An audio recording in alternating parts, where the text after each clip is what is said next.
Alors aujourd'hui, on va regarder trois outils qui sont assez liés l'un à l'autre et qui vous permettent de régénérer une géométrie. Alors pour illustrer ça, parce que c'est assez compliqué à expliquer mais facile à montrer, je suis allé chercher un scan en ligne et ce scan, il est haute résolution avec des polygones assez aléatoires parce que la technologie scan va créer un nuage de points et après lier les points pour créer la géométrie. Ce qui fait une géométrie en général plutôt dense, comme vous voyez là, et plutôt aléatoire. Parce que par exemple, riguer ce mèche-là, c'est impossible. Par exemple là, si on regarde de plus près,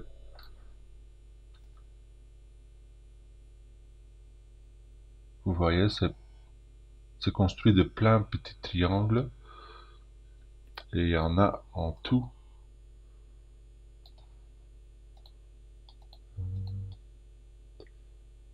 15 millions. Alors ZBrush a des outils spécifiques pour recréer une géométrie. Alors, ils se trouvent sous géométrie. Ils sont l'un à côté de l'autre. C'est Dynamesh et ZRemesh. Alors déjà, pour vous illustrer la différence, je vais d'abord copier deux fois la géométrie. Je suis sur Solo et je vais d'abord sur celui du plus haut faire un Dynamesh. Alors Dynamesh et ZRemesh sont tous les deux des algorithmes qui vont recréer une géométrie basée sur celui-ci.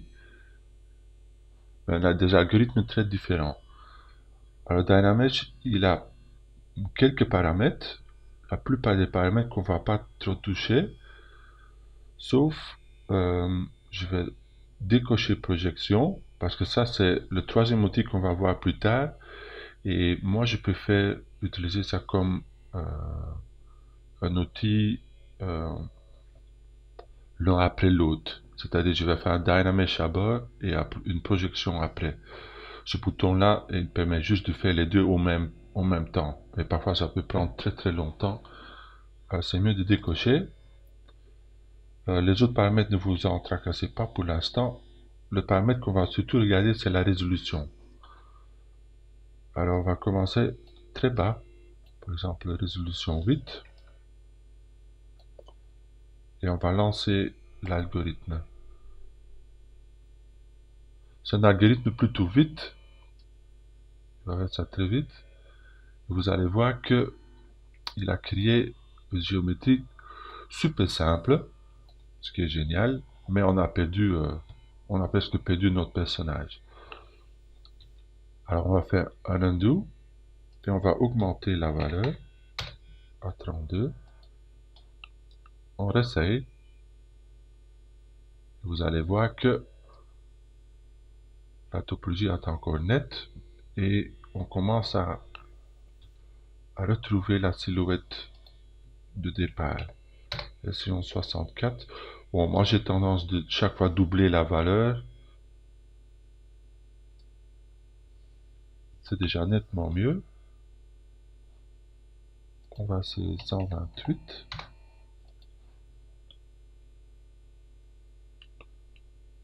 128, ça commence à matcher, hein.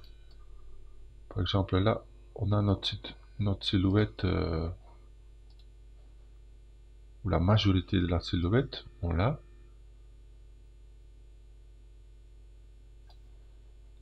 Mais vous allez voir que, par exemple, entre les doigts, il y a encore des problèmes de séparation, hein. Par manque de résolution, bien sûr.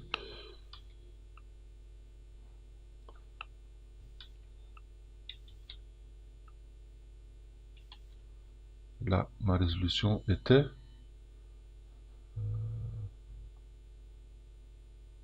Ah, bizarre, il n'affiche pas. 256 Dynamesh.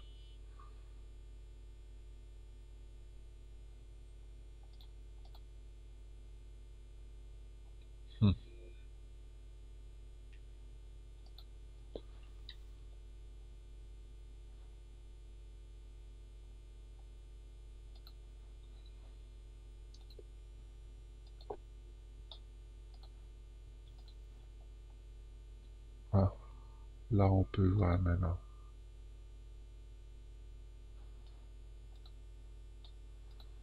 Ok, faisons-le. On était à 256.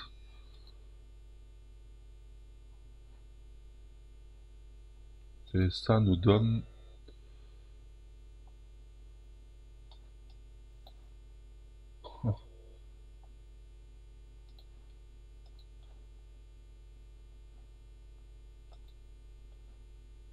non, j'ai jamais vu ça.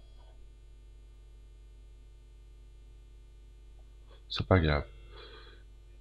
À mon avis, on a 100 000, plus de 100 000 polygones. Et même là, en 100 000 polygones, on a encore des intersections dans les doigts. Idéalement, il faudrait encore monter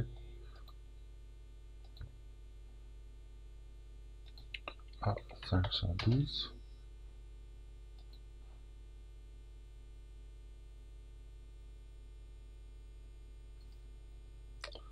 Ça pourrait passer. Il y a un petit erreur là. Je pourrais corriger ça à main, mais juste pour être. Sinon, si on fait CTRL Z, un undo et un redo, on voit qu'on a presque capturé tous les détails importants.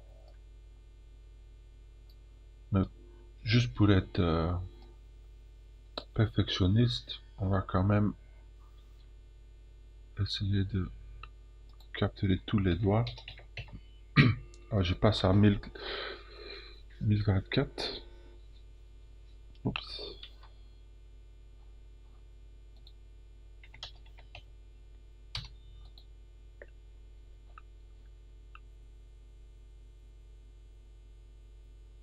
Voilà, là on a tout.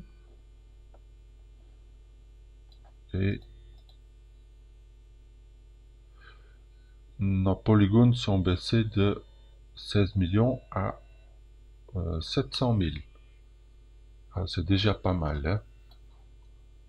On va comparer les deux.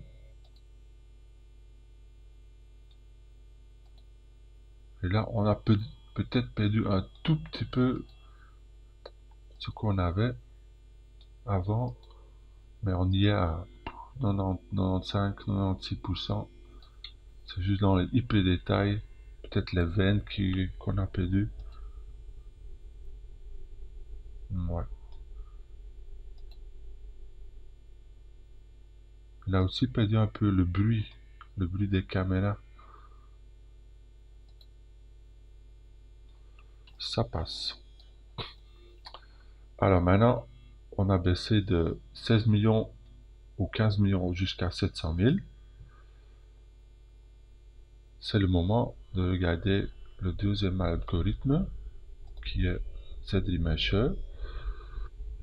Une fois que vous avez fini Dynamesh, n'oubliez pas non plus de décocher. Alors je vais dupliquer. Voilà, comme ça j'ai deux versions à 700 000. Et maintenant on va regarder ZRemesher, le deuxième algorithme. Alors, décochez Dynamesh, je crois que je l'ai déjà dit. Mais sinon vous risquez de chaque fois régénérer la géométrie en cliquant CTRL. C'est une erreur facile à faire. Alors moi je le décoche et je vais passer à ZRemesher. Ici aussi on a pas mal de paramètres, mais il n'y en a que quelques-uns qu'on va changer. Alors ce qu'il faut se rappeler, c'est que ZRemesher il va fonctionner bien sur tous les modèles qui sont en dessous de 1 million de polygones. Une fois qu'on commence à avoir des géométries qui sont plus hautes en résolution, l'algorithme va avoir du mal et va prendre elle peut prendre des heures parfois. Alors mon conseil c'est de faire ça que sur des modèles en dessous d'un million. C'est pourquoi que j'utilise souvent les deux algorithmes ensemble. Par exemple avec ce scan-ci qui a 15 millions, je vais faire ça en deux étapes. C'est-à-dire une étape Dynamesh où je baisse jusqu'en dessous d'un million et après une deuxième étape ZMesher où je vais baisser encore plus. Alors, c'est quoi la différence entre ZMesher et Dynamesh? Ce n'est pas juste une question de nombre de polygones, c'est aussi la façon dont les polygones sont organisés. Et pour ça, j'aimerais bien retourner à notre Dynamesh un petit instant et regarder la topologie.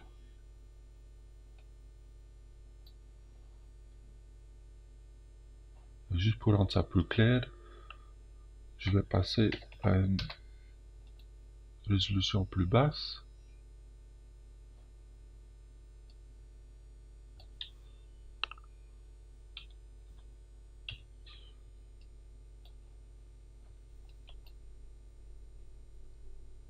Voilà.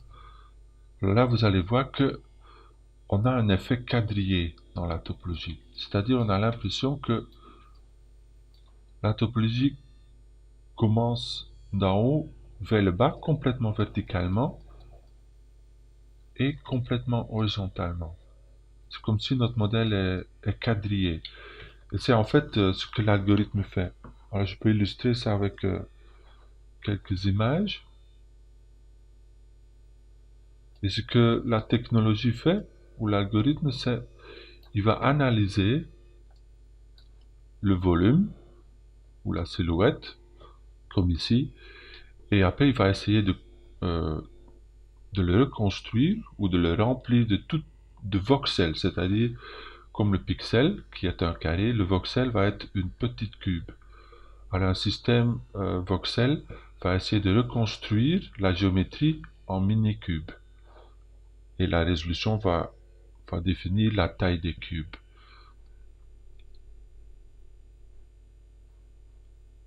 Alors c'est un système qui marche très bien, sauf que la topologie n'est pas très organique. Par exemple, pour des personnages, si jamais on voulait le déformer ou l'animer, c'est compliqué. Pour sculpter, ça passe. C'est pour ça qu'on utilise souvent pour créer notre première silhouette. Alors, on va retourner à notre version 700 000. Ouais, c'est bien ça. Et on va passer à au deuxième algorithme. C'est ZMesher. Et c'est un algorithme beaucoup plus compliqué parce que ce qu'il va essayer de faire, c'est une topologie plus organique ou une topologie qui va surtout mettre plus de topologie là où il y a du détail. Par exemple, dans les mains, il va mettre plus de polygones que dans le reste du corps. Il va aussi essayer de suivre la direction des formes. Alors, pour montrer ça, la meilleure chose c'est de le lancer. Alors les paramètres qu'on va regarder c'est Target Polygon Count et Adaptive Size. Alors c'est quoi? Polygon Count c'est assez évident, c'est le nombre de polygones qu'on vise. Et dans ce cas-ci c'est fois 1000, ça veut dire que 5, on vise 5000 polygones. On va essayer de réduire ce modèle à 5000 polygones.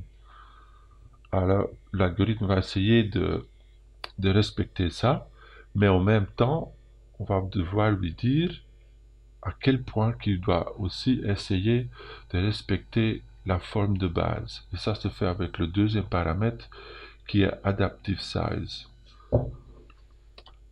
Alors ça, où cette valeur va changer entre 0 et 100, respecté à 100% ou à 0%. Et avec un bouton Adapt qui est une sorte de bouton boost qui va dire non, donner priorité en respectant la forme originale. Ça, on va décocher et on va jouer sur ces deux valeurs-là. Alors là, c'est un peu trial and error, il faut essayer. Alors, essayons-le. Je vais mettre ça pile au milieu. 50 et 500 000. Alors, idéalement, il va me donner le modèle exactement comme je l'ai là, à 5000 polygones. Essayons. Cet algorithme-là va prendre plus de temps aussi. Hein. Alors, parfois, si on est en dessous d'1 million, ça passe encore, ça prend une petite minute. Mais si on est au-dessus, parfois ça peut prendre vraiment longtemps. Alors, on va le laisser calculer.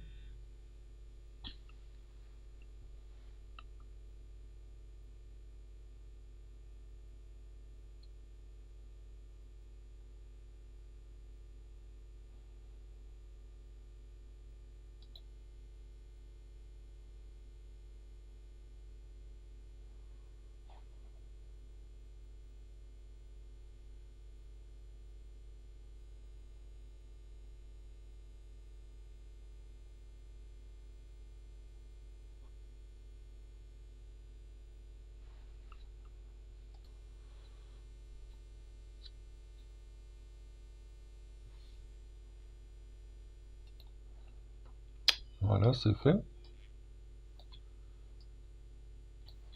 On a une résolution de 4400. Alors j'ai l'impression que en dessous de 4000, il a des vrais problèmes.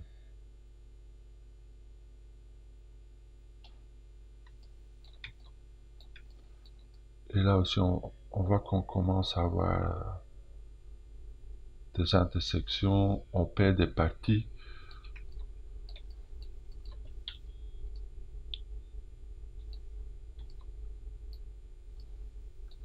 Je crois que c'est les lacets qui créent le problème, hein, vous voyez. On a des petites formes séparées.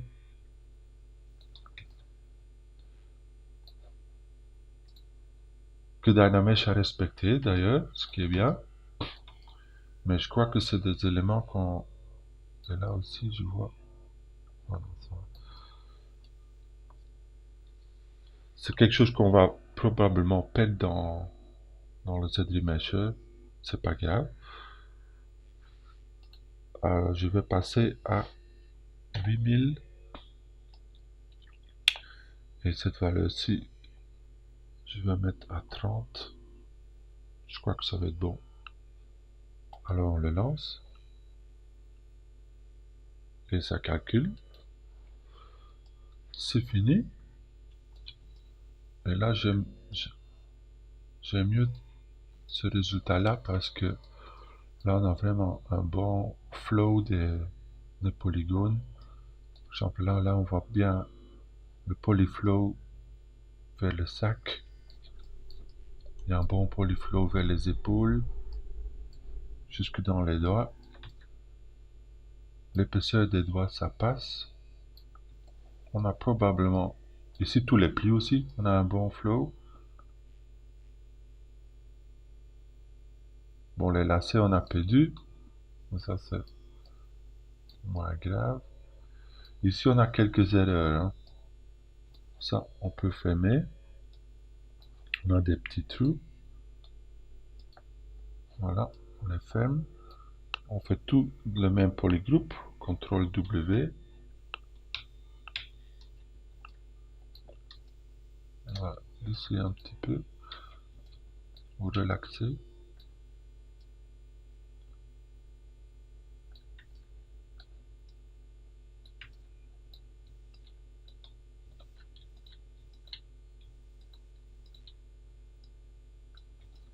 Voilà.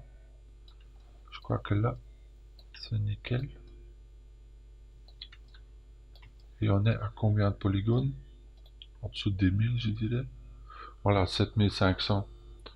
Pour moi, c'est parfait là. Hein. 7500 de 15 millions. Et qu'est-ce qu'on a perdu? Pression 7000. 15 millions. Si on enlève la topologie. Bon, je regarde pas les détails, moi, je regarde surtout la silhouette. Alors, cachons le détail. Et si on regarde la silhouette, on n'a pas perdu grand-chose. Mais bon, je comprends. Imaginons que c'est un modèle que vous avez sculpté ou même scanné avec beaucoup de peine. Vous allez dire, j'aimerais bien quand même récupérer mon travail. Alors c'est là que le troisième outil rentre en question, ou rentre en jeu, et c'est l'outil Project.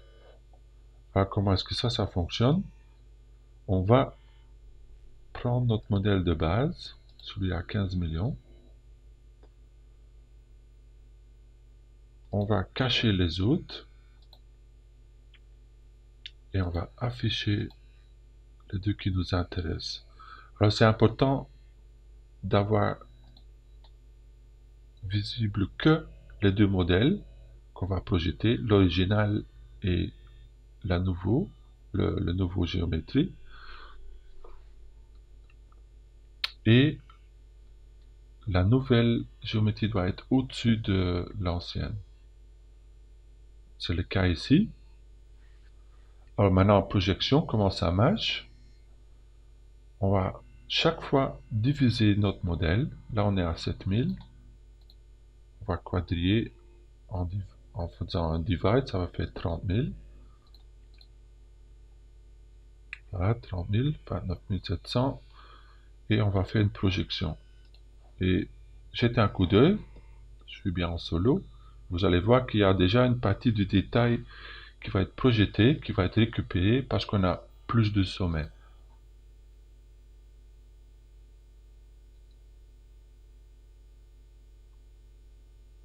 Comme le modèle original est 16 millions, ça peut prendre un peu de temps. Et là, vous voyez, on commence à récupérer. Hein. Mais on n'a pas vraiment assez de polygones. Alors, ce qu'on va faire, c'est faire encore un divide. Et on relance. Et chaque niveau de nouvelle résolution va nous permettre de récupérer du détail en plus.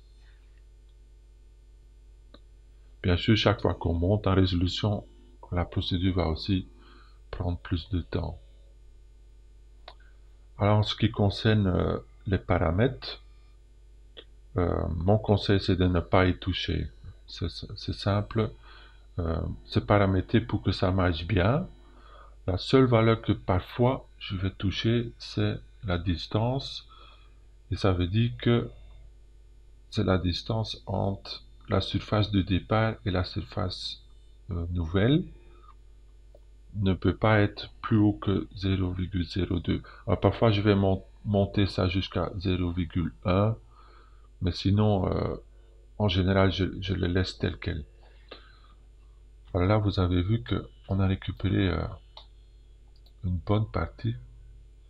Si je compare à l'original, bon, dans les cheveux on voit il y a encore des choses à récupérer. On est à 118 000.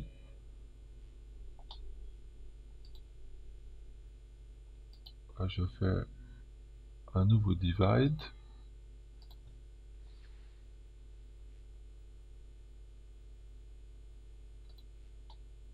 Et je reprojette tout.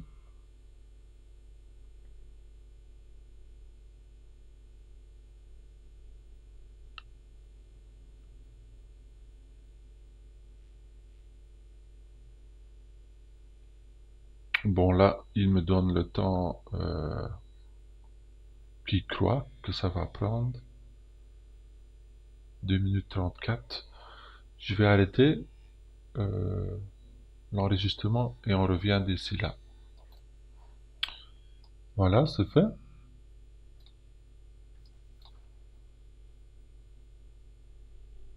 500 000 à peu près. Rapprochons-nous pour pouvoir mieux comparer l'original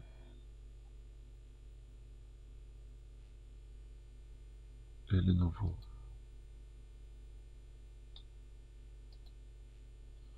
Bon, par exemple, là, il y a des détails, par exemple, les pores de la peau, peut-être des éléments de cheveux qu'on n'a pas, mais pour moi, c'est suffisant. Pour l'instant, on a 4 niveaux de division, ce qui est déjà bien. On pourrait monter à 5, à vous de décider à quel point que vous voulez récupérer le détail. Moi, je vais m'en arrêter là. Alors, pour résumer ce qu'on a fait, on a pris notre modèle à 15 millions, on a fait un Dynamesh pour le réduire jusqu'à 700 000. Après, on a fait un Z-Remesh qui nous a donné un modèle de 7000. Et après, on a récupéré en projetant tout le détail de l'original à 15 millions jusqu'à un modèle avec 4 niveaux de subdivision et 700 000 polygones. Voilà, je crois que ça donne un bon survol de tous les 3 outils et comment ils marchent ensemble. Alors l'avantage c'est qu'on a une topologie qui est bien, presque animable. On a nos 4 niveaux de division, ce qui est très bien. Parce que ça nous permet, par exemple, si jamais on veut changer la pose, imaginons.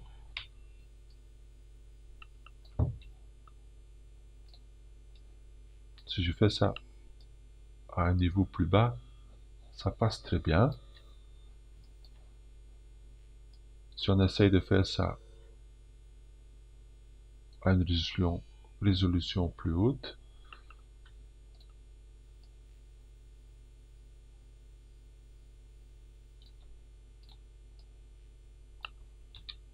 déjà c'est plus lent, et aussi ça s'applique beaucoup moins bien, ça edge beaucoup plus dur, on a de la géométrie qui s'interpénètre, mais aussi pour sculpter, il y a des opérations de sculpt qui sont beaucoup plus faciles à faire. Par exemple, imaginons que je veux perdre les plis, diminuer les plis. C'est beaucoup plus facile de faire ça à cette résolution-ci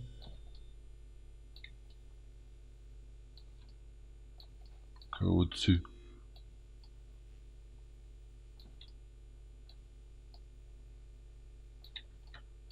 Par exemple là, je remonte. Alors pour enlever, c'est bien de faire ça par niveau.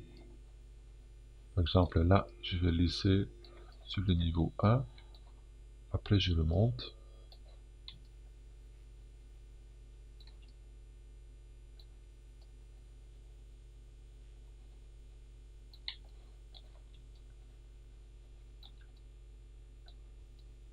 Après je remonte.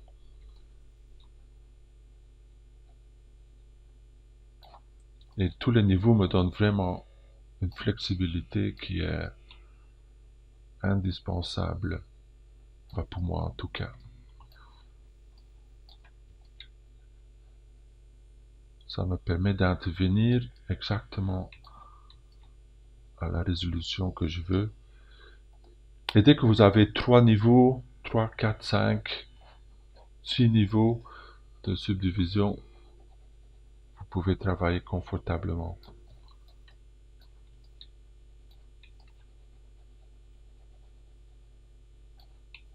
Là, je suis à une valeur très bas.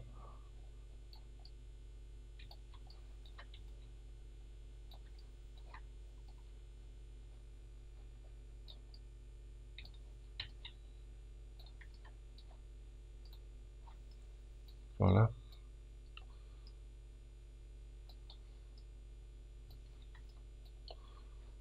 Ok. Ben, j'espère que ça vous donne une bonne idée des outils, les avantages et les désavantages de chaque méthode et de chaque algorithme.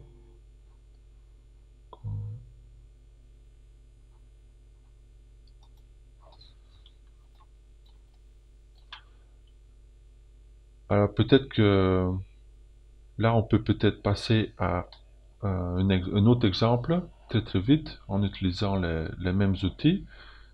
Alors, je vais charger plutôt un modèle d'un élève.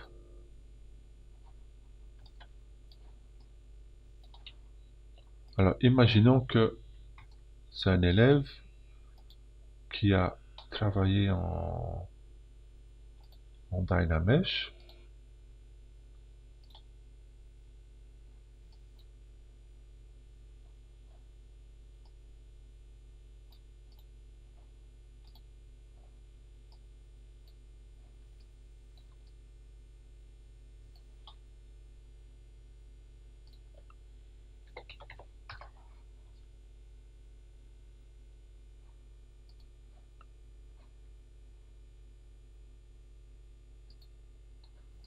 Voilà, où on a un modèle Dynamesh qu'il est en train de sculpter. Et maintenant, il aimerait bien faire une opération, par exemple, où il veut changer la pose.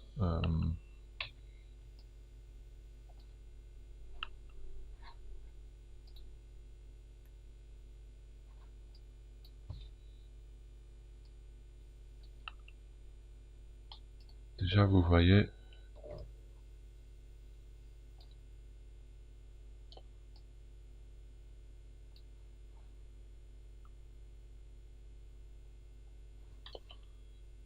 je vais quand même vérifier la résolution que j'ai là. 2 millions.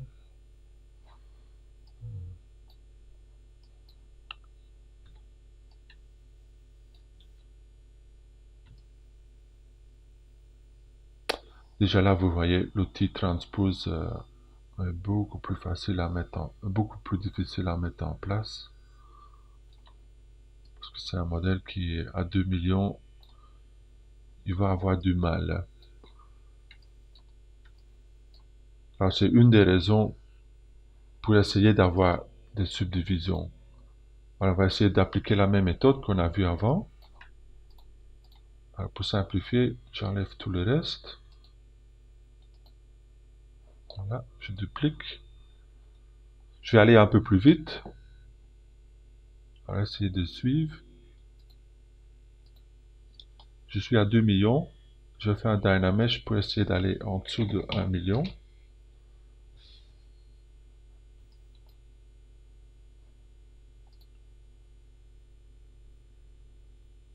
Là, c'est l'autosave de ZBrush. Ok.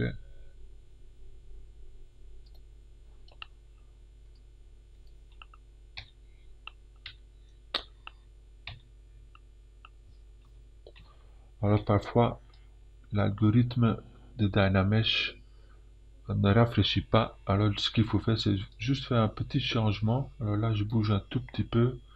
Et après, avec CTRL, drag, je relance l'algorithme. Là, on est 600 000. C'est parfait. Je duplique de nouveau. Je fais un Z-Remesh. Je vais garder les mêmes valeurs que j'avais tantôt.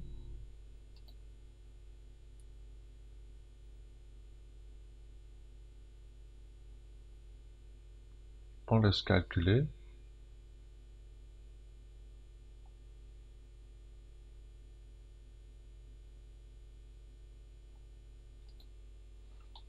Voilà, c'est fait.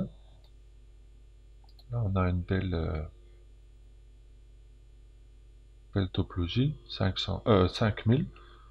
De 2 millions à 5000. Et là, c'est la même démarche. On va mettre l'original juste en dessous. On cache. On va sur la nouvelle géométrie. On subdivise. On projette. Là, il y a de la couleur, de l'information couleur. Ça, vous pouvez projeter aussi. Ça, c'est pour une autre leçon. On va faire non. On veut juste la géométrie. Voilà, commence à récupérer du détail.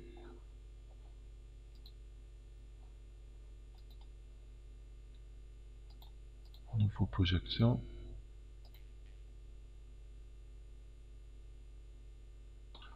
Alors là, je vais essayer de récupérer 3-4 niveaux de subdivision.